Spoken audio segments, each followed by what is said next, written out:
ನಾನು ಕಿರುಬೆರಳು ಅಂತ ಹೇಳಿದ್ದು ನಿನ್ನ ಕಿರಿಯ ಮಗ ಅರ್ಜುನನ್ನ.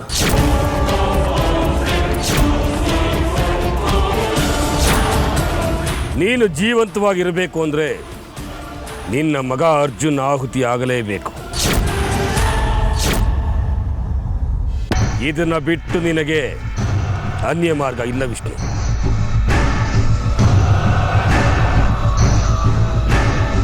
ಬಾಬಾ, ಏನ್ ಹೇಳ್ತಿದ್ದೀರಾ? ಕಟು ಸತ್ಯನ. ನಾನು ಹೇಳ್ತಾ ಇರೋದು ನಿನಗೆ ಆಘಾತವಾಗಿರಬಹುದು, ಆದರೆ ಇದೇ ನಿನ್ನ ಸಮಸ್ಯೆಗೆ ಅಂತಿಮ ಮಾರ್ಗ. ನಿನಗೆ ನಾಗಮಣಿ ಬೇಕು ಅಂದ್ರೆ, ನೀನು ಜೀವಂತವಾಗಿರಬೇಕು ಅನ್ನೋ ಆಸೆ ನಿನಗಿದ್ರೆ, ನೀನು ನಿನ್ನ ಮಗ ಅರ್ಜುನ್ ಆಹುತಿ ಕೊಡೋದು ಬಿಟ್ಟು ಬೇರೆ ಪರಿಹಾರ ಇಲ್ಲ.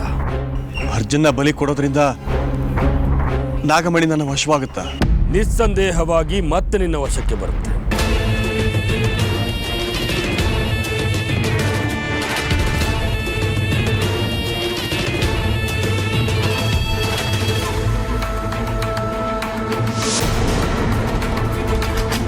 ಬಾಬಾ,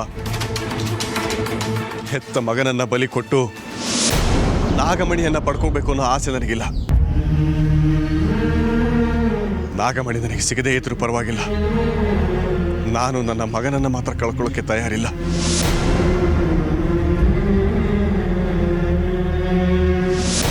ಎಷ್ಟಕ್ಕೂ ಅರ್ಜುನ್ ನೀನು ಜನ್ಮ ನೀಡಿದ ಮಗ ಅಲ್ವಲ್ಲ ವಿಷ್ಣು? ಇರಬಹುದು ಬಾಬಾ, ನಾನು ಅವನಿಗೆ ಜನ್ಮ ನೀಡಿಲ್ದೇನೆ ಇರಬಹುದು. ಆದರೆ ಹೆತ್ತ ಮಗನಿಗಿಂತ ಹೆಚ್ಚಾಗಿ ಪ್ರೀತಿ ತೋರಿಸಿದ್ದೀನಿ. ಅದಕ್ಕಿಂತ ಹೆಚ್ಚಾಗಿ ಅವನು ನಮ್ಮನ್ನ ಪ್ರೀತಿಸ್ತಾ ಇದ್ದಾನೆ. ಈ ಪ್ರಪಂಚದಲ್ಲಿ ಪ್ರೀತಿ, ಪ್ರೇಮ, ಅನುಕಂಪ, ಅನುರಾಗ, ಅನುಭೂತಿ, ಮಮತೆ, ಮಮಕಾರ, ವಾತ್ಸಲ್ಯ ಇವೇ ಶಾಶ್ವತ. ಉಳಿದಿದ್ದೆಲ್ಲ ನಶ್ವರ ಬಾಬಾ. ಏನಿದು ಆಶ್ಚರ್ಯ ವಿಷ್ಣು, ನೀನಿಷ್ಟು ಪ್ರಬುದ್ಧನಾಗಿ ಮಾತಾಡ್ತಿದ್ದೀಯಾ?